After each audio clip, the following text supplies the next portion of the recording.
The Plant, a steampunk story by Francis Rosenfeld. Chapter 15. It's not that people don't expect life to change, it is the way that change comes about that always catches them unprepared. Sometimes it is as trivial as rain on the day of the picnic that everybody had spent months planning and looking forward to, or as significant as a shift in circumstances that makes one's life plans lose consistency, but these are things that people usually adapt to, that they talk about with their loved ones, and then, after sufficient time had passed, they put behind them and move on. Other changes can't be assimilated gradually because they just don't fit in the general understanding of existence, and they put a kink in the smooth passage of time, a singularity of sorts, that divides life into before and after. The reality of the plant belonged to the second category, and no amount of commiseration could make it blend gradually into the fabric of life. Richard had made his choice the first time he had laid eyes on the defiant sprout that it was something worth protecting, so his heart wasn't conflicted over the unreasonable changes that it had imposed on life as he knew it. Come to think of it, he was probably the only person in town that didn't see the plant as a harbinger of the apocalypse. The fact that he had helped it along and unwittingly facilitated its integration into every single aspect of life in the city was something that he liked to keep to himself, not that he was ashamed of it, or anything, but he wasn't very sure that his loved ones would appreciate it. "I so miss all that time when life was peaceful and easy, you know," Carol liked to complain to her friends, over the phone. "Before that plant dropped in from God knows where and ruined our lives," she sighed, placing another basket of laundry in front of the biologic self-sorting washer. The machine went to work, diligently, assessing the clothes by color, level of dinginess and set in stains and separating them into neat piles. "Remember?" Carol told her friend how uncomplicated things used to be.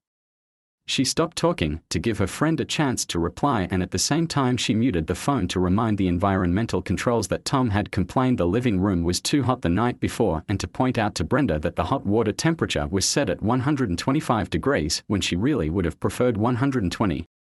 "I know, me too, right? It's just this stupid plant, May, driving us all crazy," Carol replied to her friend's comment, coming from the other end of the line. "Want to meet later, grab a cup of coffee?" She ended the conversation, smiling politely, even though she was aware that her friend couldn't see her through the phone. "It's like they're obsessed, I tell you." Richard couldn't help venting frustration as soon as he met with Jack later at the malt shop. "I can't picture a single annoyance that they wouldn't find a way to blame on the plant. Sometimes I wish it were that omnipresent, at least they'd have a real reason to whine about it." "Knock on wood, dude." Jack shuddered. "Do you know my mom's patient base grew significantly since last year? Apparently that plant of yours drives a lot of people nuts." "You're spending way too much time with your mother, man," Richard scolded him. "Where is the Jack that didn't hesitate to break and entering?" "Breaking and entering is one thing, having a plant automatically adjust the sound levels in your room is another." He revealed the source of the latest inconvenience he attributed to biologically derived machines. "Do you know that my mother replaced my old music player with this new one that looks like it's going to crawl into my ear and eat my brains, only because she was concerned about the level of decibels I feel comfortable with? I can't turn up the sound on the new player, it just self-adjusts to a vibration level it finds acceptable." He pointed out the irony of the situation. "She just got me a device that adjusts the settings to accommodate its own needs, not mine. And she's happy with that, because she didn't like the music running through my eardrums at 100 decibels. But she never ceases to complain about how the biological machines are destroying life as we know it." "Go figure." "Why don't you let me take a look at it?" Richard offered. "Maybe I can adjust it for you." "That's just it, you can't. The music player is alive, it will wilt if subjected to a broader range of vibrations. If you adjust it for the decibel level it's going to break down," Jack explained. "Not to be a pest, dude, but why would you want to be subjected to a noise level that can kill a plant?" Richard tried to defend his argument. "Because I'm not a plant," Jack protested. "I'm not going to contract powdery mildew either. Maybe it's because the device is made of regular plant cells, maybe if we could make it out of the transgenic ones." Richard got an idea. "No." Jack jumped, terrified. "You're not unleashing Plantzilla on me, Snake. Not in my own home." "It was just a thought," Richard backed down. "Maybe we could try a sturdier plant for the material," he offered an alternative. "Forget it, man, I was just trying to make a point," Jack waved, irritated, trying to put an end to the subject. "So, what else is new?" "I got an A in bio," Richard mentioned. No. Really? Jack commented, mentally adding the latest A to the rest of Richard's list.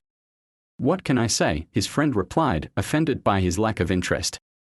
My life is really not that exciting. Now why do I find that so hard to believe? Jack gave him a probing stare. You know I envy you, Snake. You love everything you do, those weird gizmos, the darn plant. You don't spin your wheels like the rest of us, complaining to your handheld Plantech dictation device about the dissociative effect of biologically derived machines on society, he confessed. I don't own a Plantech, Richard corrected him. That's not the point. Jack snapped. If you had one, you'd probably use it to bring frozen plant sections with you to study on vacation, he tried to explain his point of view. Everybody is trying to get away from this giant sweeping wave, you're just running straight into it. There is nothing wrong with biologically based machines. Richard protested. Of course not, that's just the problem, Jack tried to explain. There is absolutely nothing wrong with them, and yet, our lives will never be the same. And why is that bad? Richard asked, with an innocent look on his face that felt like ice through Jack's veins. See, that's what I'm talking about, you running into the wave again, Jack pointed at him, almost belligerent, you must be the only one who can't see it. Maybe I like the wave, Richard retorted. Oh, I don't doubt that you do. Jack stared, frowning. It introduces a whole new level of intricacy to constructed devices that we wouldn't have a prayer of building, not in our lifetimes. Richard argued his point. Which scares me witless, you introduce a new set of variables into a closed system that you don't have the means to control and you just hope to God that it adjusts itself before devouring us whole, Jack mumbled, frustrated. You can't control your own bodily functions either, and yet you still trust them to function normally. What you're saying is that you'd prefer to be able to control your digestive tract. Richard said. Heck, if we worried about this stuff all the time, none of us would ever be able to poop again. Just because I can't control my autonomous bodily functions, that doesn't mean, Jack started, and then he stopped to think. You know what? If I had the choice to control my autonomous bodily functions, I'd very much like to, he declared, defiantly. You have some serious control issues, dude, Richard barely managed to stifle a giggle. How can you be so comfortable with a thing that ate an entire pipe distribution manifold and spit it out with alterations and enhancements to accommodate its own needs? That's not a machine, dude. That's a living thing. Most certainly. Richard replied, excited. Which is exactly why I don't want it hurt in any way. I just want it as far away from me as humanly possible, Jack insisted, stubborn. Why? Richard asked again, in a voice that sounded almost hurt. Because I can't make it do what I want. Jack blurted, almost against his will. There is a whole host of things you can't make do what you want, Jack, most of them destructive. Don't be angry at the one that is actually beneficial, Richard said, in a soft tone of voice, almost a whisper. Richard couldn't understand what was wrong with grown-ups. He sometimes felt like they waited for him to get interested in something, just to enjoy the privilege of forbidding him to pursue it. Tom and Carol concluded that their son was spending way too much time buried in his books and tinkering with his gadgets, and they decided to enroll him in as many extracurricular activities they could manage to cram into his schedule. They required full involvement and were time-intensive, but most importantly, they all had one thing in common: they consisted of activities that at best were indifferent to Richard, and at worst he simply couldn't stand. They included, for instance, track and field, local field trips with historical themes and glass-making seminars. Despite his natural aversion towards strenuous physical activity, Richard hoped that there may be at least some benefit to all that running and jumping, that hopefully he might get to build up his physique a little bit and stop looking like a string bean, not realizing that nature, in its transcendent wisdom, decided to keep him that way, in spite of all efforts, so that he would continue to be able to slip through the fence. At the end of the day, between running around in circles, handling hot glass and filling up flash quizzes with extraneous details about historical artifacts, Richard was usually too tired to dig into his books, but he did it anyway, the best he could, just to keep the things he loved from getting lost in the fray. He wished he could make more Brendas, but there just wasn't enough time, between his school projects and his other scheduled activities, and since many of the real enterprises in the city took up the challenge of creating biology-based devices, somebody always made his dream gadget before he even had a chance to really think about it. Considering the fact that one's path is charted by the day-to-day activities, Richard had to come to terms with the fact that his life stopped being about his own interests and hobbies and became about the things he had to do, but didn't necessarily enjoy, and in those moments he rooted for the plant even more, for its annoying resilience, for its refusal to submit, and most of all for the fact that, to quote his best friend, people couldn't make it do what they wanted. He loved it because it had managed to make its way up the chimney and through the wall, and because you couldn't cut it with shears. He loved it because it defied every rule of man and nature, and succeeded in its task. He loved it because it had made its own microclimate, and because it bloomed indoors. He loved the plant because, in his mind, it represented freedom.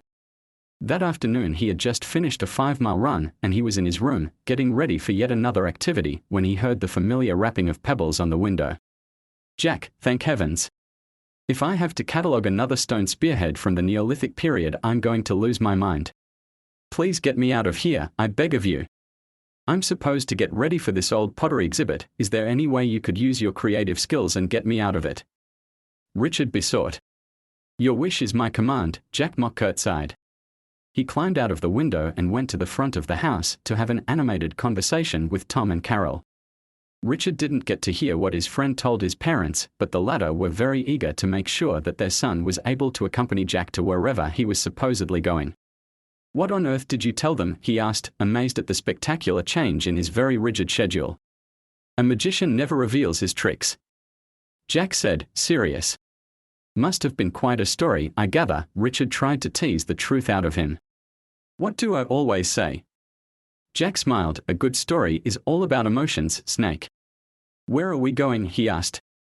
"Fancy a trip to the factory to see how the plant is doing?" Jack asked. "Right now," Richard said.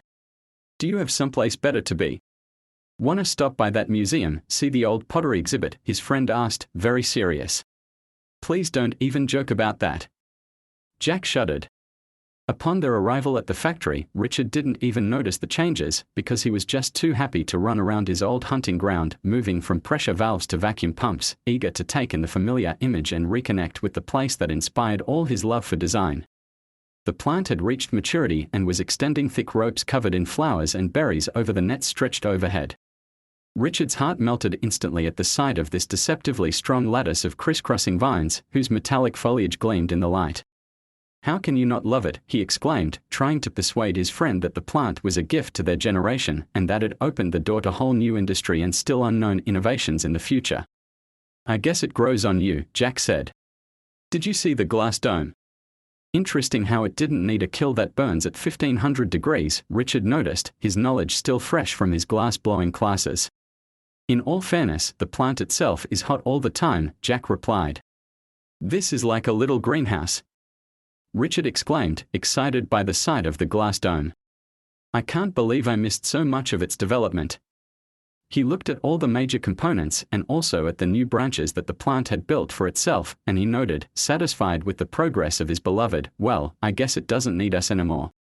"I'm sure that's exactly what everybody is worried about," Jack mumbled, mostly to himself.